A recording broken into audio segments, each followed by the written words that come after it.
So Sherry here. I'm wondering if are you familiar with the term of socialization? So what is socialization? Socialization is how we learn to be part of a culture. This happens really subtly and it happens throughout life. When you're a kid, you are learn how to be part of a specific culture that you're growing up in.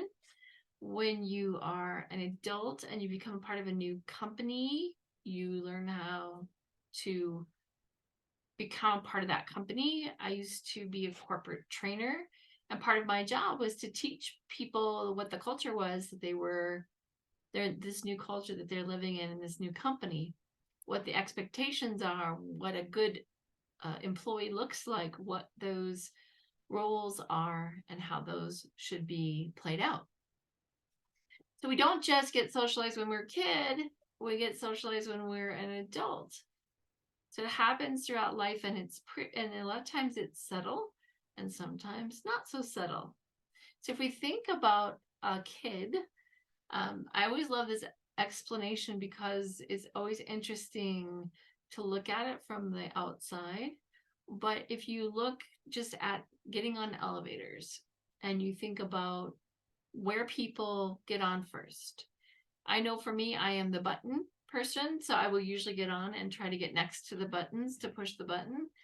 But the next person that gets on usually gets on and goes to the opposite corner, either directly across or catty corner. So if you're in the front towards the buttons, they might go in the back opposite corner, and then the next person comes in, they'll stand in one of the other corners, and another person in another corner. So we will really spread ourselves out. Everybody faces the front where the numbers are. We watch the floors go up and down. There is an expectation, and if you watch a child get on the elevator, and the parent is teaching the child how to stand in the elevator, it's pretty subtle. Like they might just pull them over towards them, and then children pick up on the patterns of behavior that are demonstrated. So it may not be someone saying, "This is how you stand in an elevator," but they might just show them how to do that. So you have been subtly taught how to do this.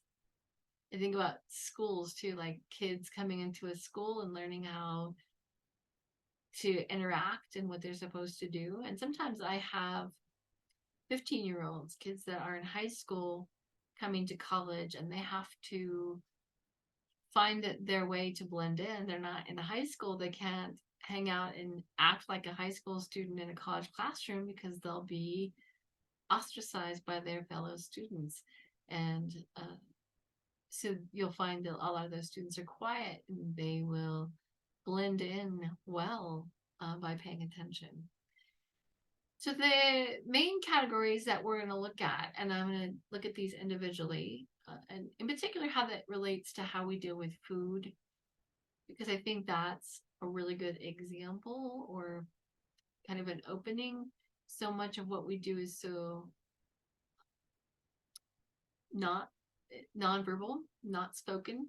It's just done, and we just pick up on the patterns of behavior and expect them to be correct. So the first one that we're going to look at in time is family. And that's going to be the first one that's going to influence a child. It's the first group that they interact with.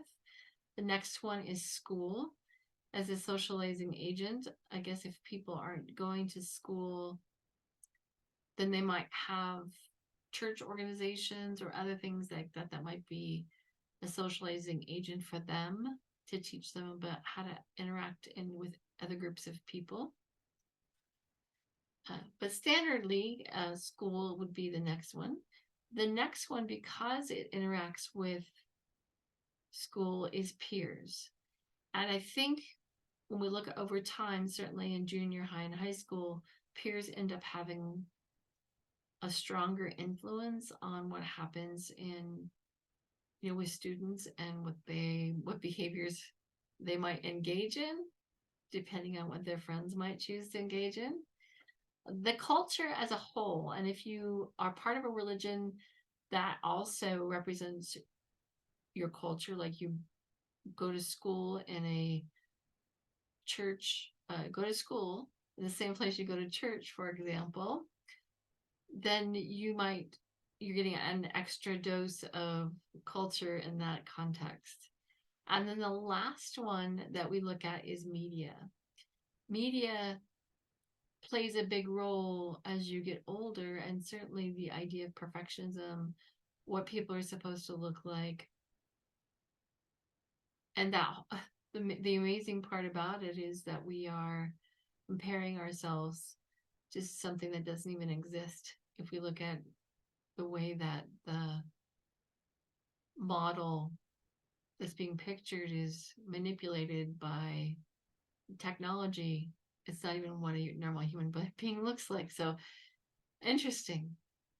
So those are the big socialization agents, and I think understanding that you are being socialized all of the time, but in particular when you're doing something new and you're experiencing something, you might sit back and watch how those interactions are happening, and determine if you choose to be part of that.